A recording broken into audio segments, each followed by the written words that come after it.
کیا مہم کیا چلانی ہے. لیکن جو ڈیولپمنٹ ہے اس ساری صورتحال میں وہ یہ ہے کہ پاکستان کی سپریم کورٹ نے ایک فل کورٹ اجلاس بلانے پر غور شروع کر دیا ہے، اور اطلاعات یہ ہیں کہ جلد یہ فل کورٹ اجلاس کو طلب کیا جائے گا، کیونکہ 1 سال ہو گیا ہے کہ کوئی فل کورٹ اجلاس نہیں ہوا. لہٰذا اب یہ ضروری ہے کہ فل کورٹ اجلاس اب بلایا جائے اور صورتحال پر نہ صرف غور کیا جائے بلکہ اس کو کسی جگہ پر پہنچایا جائے. اب جو صورتحال اس وقت ہمارے سامنے آ رہی ہے، اور خاص طور پر یہ جو ہے گیریٹ ڈسکوری، اس کا بارے میں اگر میں آپ ان کی ویب سائٹ پہ جائیں، اور ان کی ویب سائٹ کا ڈیٹا اس وقت آپ اپنی اسکرین پر دیکھ بھی رہے ہیں، تو یہ بنیادی طور پر ان کی جو ایکسپرٹیز ہیں یہ computer forensics, mobile video audio forensic experts ہیں، اور اس کی یہ ایگزامینیشن کرتے ہیں. اور ان کی ویب سائٹ کے مطابق ابھی تک انہوں نے 352 ای ڈسکوریز کی ہیں، 3805 کمپیوٹرز کا فورینزک کیا ہے، اس کے ساتھ ساتھ 774 موبائلز اور 1152 آڈیو فائلز کا انہوں نے فورینزک کیا ہے، 941 ویڈیو فائلز کا فورینزک کیا ہے، اور تقریباً 928 ایکسپرٹ رپورٹس انہوں نے سبمٹ کی ہیں. اور دلچسپ بات یہ ہے کہ یہ ادارہ صرف رپورٹ نہیں دیتا، بلکہ اگر یہ معاملہ اور ان کی رپورٹ کو کسی عدالت میں چیلنج کر دیا جائے تو یہ ادارہ اس عدالت میں پیش ہو کر اپنی جو ایکسپرٹیز ہے، اپنی جو رپورٹس ہیں، اس کے حق میں نہ صرف سٹینڈ لیتا ہے بلکہ عدالتوں کے اندر اپنے کیسز کو ثابت کرتا ہے. یعنی آسان الفاظ میں اگر اسلام آباد ہائی کورٹ کے اندر جو مقدمہ چل رہا ہے اس مقدمے کے اندر یہ آڈیو ٹیپ اور اس سے منسلک جو فورینزک رپورٹ ہے اس کو پیش کر دیا جائے، اور اسلام آباد ہائی کورٹ یہ گیریٹ جو ڈسکوری ہے اس کے نمائندوں کو طلب کرے کہ جناب یہ اپنا رپورٹ اور لے کے آئیں اور آ کے ہمیں قائل کریں، ہمیں اس بارے میں ثبوت دیں کہ آپ نے جو فورینزک کیا ہے وہ فورینزک بالکل درست ہے، تو یہ جناب ادارہ پاکستان کے عدالتوں میں نہ صرف پیش ہوگا بلکہ وہ تمام طریقہ کار اور وہ اس طریقہ کار کے اندر استعمال ہونے والے تمام جو شواہد اور طریقہ کار ہے اس سے عدالت کو آگاہ کرے گا اور ان کو مطمئن کرے گا. کیونکہ اسی ویب سائٹ کے اوپر ان کی طرف سے ایک مکمل ڈیٹیل بتائی گئی ہے کہ اب تک ہم نے کتنے مقدمات کا امریکی عدالتوں کے اندر سامنا کیا، کتنے مقدمات کے اندر ہم درست ثابت ہوئے، کتنی ہماری رپورٹ سے کون کون سے کیسز کے اندر فائدہ ہوا. لہٰذا سمپلی یہ کہہ دینا کہ یہ رپورٹ فیبریکیٹڈ ہے ثاقب نثار صاحب کے لیے آسانی کا کام نہیں ہے، یہ جان چھوٹے گی نہیں اس طریقے سے. اور مجھے یہ لگ رہا ہے کہ جس طریقے سے یہ پے در پے چیزیں ہو رہی ہیں، رانا شمیم صاحب آ گئے، اس سے پہلے ارشد ملک صاحب، پھر شوکت صدیقی صاحب، پھر رانا شمیم صاحب، پھر ثاقب نثار صاحب، تو مجھے یہ لگ رہا ہے کہ وہ تمام قوتیں جنہوں نے عمران خان صاحب کی حکومت کو بنانے، ان کو کھڑا کرنے، ان کو سجانے سنوارنے کے لیے جن مددگاروں کی مدد لی تھی، ان تمام مددگاروں کے ایکسپوز ہونے کا وقت آ گیا ہے، اور شاید ان تمام شخصیات کے بھی ایکسپوز ہونے کا وقت آ گیا. اور یہ وجہ ہے کہ سوشل میڈیا پر ایکسپوز ثاقب نثار صاحب کا اس وقت ٹرینڈ بڑے جوش و جذبے کے ساتھ جاری ہے. دیکھنا یہ ہے جو اہم معاملہ جو میں آپ کے ساتھ ڈسکس کرنا چاہتا ہوں کہ کیا ہم واقعتاً یہ بات سمجھنے کے لیے تیار ہیں کہ ہمارے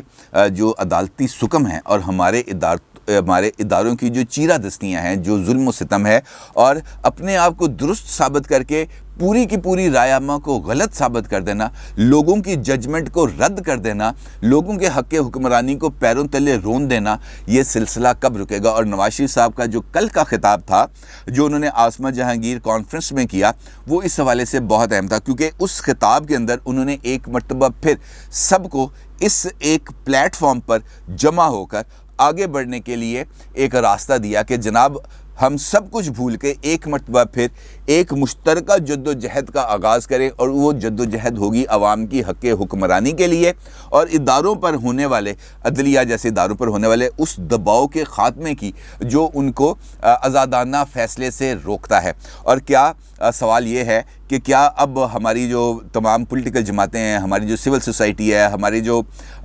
بار کونسلز ہیں، وکلا تنظیمیں ہیں، کیا وہ سامنے آ کر ایک ایسے پلیٹ فارم پر ایک ایسی مشترکہ جد و جہد کا آغاز کریں گی؟ کیونکہ آڈیوز آنا، ویڈیوز آنا، اداروں پر تنقید کر دینا، شخصیات پر تنقید کر دینا، یہ تو ایک بہت چھوٹا سا ایک آئی واش ہے، اور اس کے ذریعے جو طریقہ کار ہے وہ یہ ہے کہ ایسی چیز پھینک دو تاکہ لوگوں کا ٹیمپریچر کم ہو. لیکن لوگوں کے ٹیمپریچر کو اس طریقے سے کتھارسس کا ذریعے دے کے ختم نہیں کیا جا سکتا. بہتر یہ ہے کہ ایک واقعتاً ایک ایسا لاہ عمل اختیار کیا جائے، ایک ایسی لائن آف ایکشن کو ڈرا کیا جائے جس کے اوپر چلتے ہوئے ایک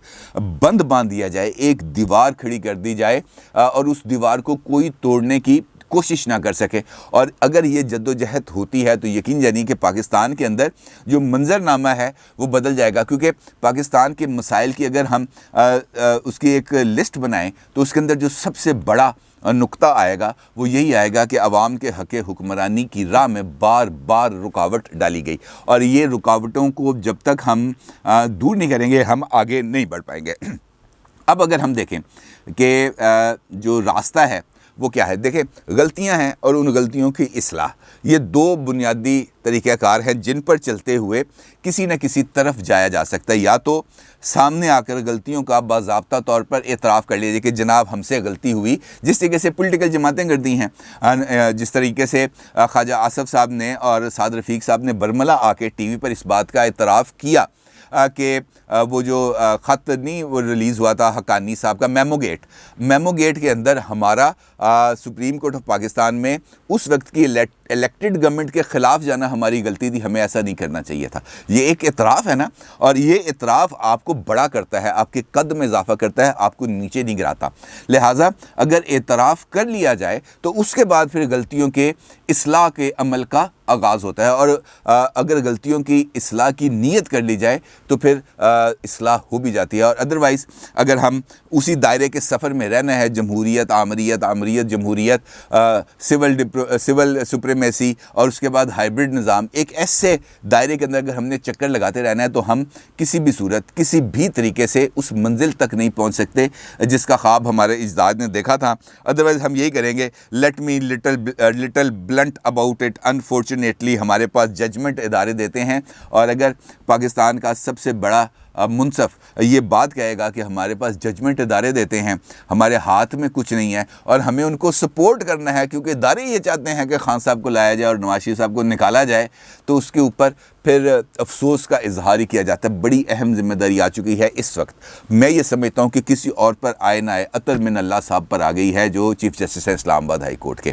کیونکہ ان کے پاس ایک ایسا کیس لگ گیا ہے، تو بے شک وہ توہین عدالت کا ہے، لیکن اگر وہ یہ ایویڈنس وہاں پر منگواتے ہیں اور اس کو ایک مرتبہ منطقی انجام تک پہنچا دیں تو یقین جانے کہ یہ بھی پاکستان کی بہت بڑی خدمت ہوگی، اور شاید اسے ہمیں آگے بڑھنے کا ایک